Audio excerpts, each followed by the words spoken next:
네, 우크라이나 젤렌스키 대통령이 휴전을 위해 러시아에 빼앗긴 일부 영토를 일단 포기할 수 있다는 뜻을 처음으로 내비쳤습니다. 대신 유럽의 안보 동맹체인 북대서양 조약기구 나토 가입을 조건으로 내세웠는데요. 보도국 연결해서 자세한 소식 알아보겠습니다. 이치동 기자. 네, 젤렌스키 대통령이 현지 시간 29일 방송된 영국 스카이뉴스 인터뷰에서 밝힌 내용인데요. 질문은 우크라이나가 나토에 가입하고 러시아가 현재까지 점령한 영토를 가져가는 협상안에 대한 것입니다. 이에 젤렌스키 대통령은 전쟁의 뜨거운 국면을 멈추려면 우크라이나가 나토 우산 아래 들어가서 안전을 보장받아야 한다고 밝혔습니다. 이는 현재 우크라이나의 통제하에 있는 영토를 지키기 위한 것이라면서 러시아가 점령 중인 지역은 추후 외교적 방법으로 되찾을 수 있다고 전했습니다. 현재로선 영토 수복보다는 체제와 안전 보장이 더 중요하다.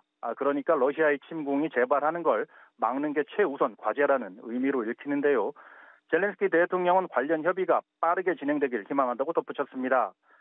러시아군의 공세가 거세지는 데다 조기 종전을 주장하는 도널드 트럼프 전 미국 대통령의 재집권이 현실화하면서 일종의 출구 전략을 제시한 셈입니다. 앞서 트럼프 당선자는 키스 켈로그 전 부통령 안보보좌관을 우크라이나 전쟁 관련 특사로 지명했습니다. 네, 하지만 관건은 러시아가 우크라이나의 나토 가입을 수용할지 여부일 텐데 블라디미르 푸틴 대통령은 그럴 의사가 없음을 분명히 해오지 않았습니까? 그렇습니다. 2022년 초에 러시아가 우크라이나에서 자칭 특별 군사 작전을 개시했는데요. 주요 이유 중 하나가 우크라이나의 나토 가입을 막는 것입니다. 정식 명칭은 북대서양 조약기구로 미국 주도의 집단 안보 체제입니다. 러시아는 이 나토가 동진해 러시아의 안보를 위협하고 있다고 보고 있습니다. 나토 확장을 위해 우크라이나를 교두보로 삼으려 한다는 건데요. 지난 6월 푸틴 대통령이 휴전 또는 종전을 위한 핵심 조건을 제시한 바 있습니다. 우크라이나의 나토 가입 포기가 포함되어 있습니다. 이와 관련해서 AFP 통신 등 일부 외신은 젤렌스키 대통령의 나토 우산이라는 표현에 주목했습니다. 나토의 안전 보장이 현재 우크라이나가 통제 중인 영토에만 해당하는 실질적인 조치를 절충안으로 받아들일 수 있다는 뜻으로 해석했습니다. 한편 러시아 측은 서방 세계가 우크라이나의 이른바 평화유지군 10만 명을 파견할 가능성이 있다고 밝혔습니다.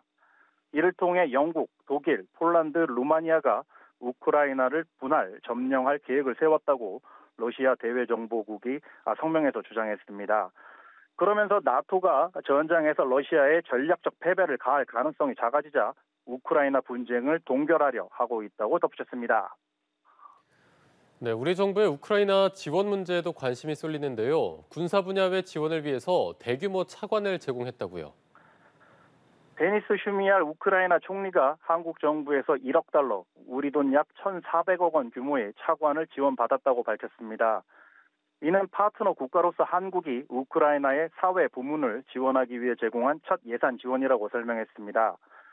한국 정부는 지난 4월 제5차 우크라이나 지원 회의에서 총 21억 달러 규모의 차관을 대외경제협력기금으로 집행하겠다고 밝힌 바 있습니다.